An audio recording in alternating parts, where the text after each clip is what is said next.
আমি সেই অবহেলা, আমি সেই নতমুখ, নীরবে ফিরে যাওয়া অভিমান ভেজা চোখ। আমাকে গ্রহণ করো।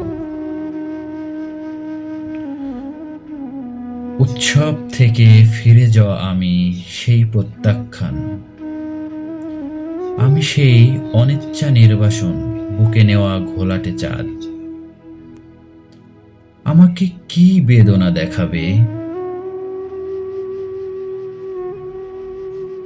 তপ্ত সীসার মতো পুড়ে পুড়ে একদিন কঠিন হয়েছে শেষে, হয়েছে জমাট শিলা। তবুও সেই পাথরের অন্তর থেকে কেঁদে ওঠা একরাশ জলের আকুতি,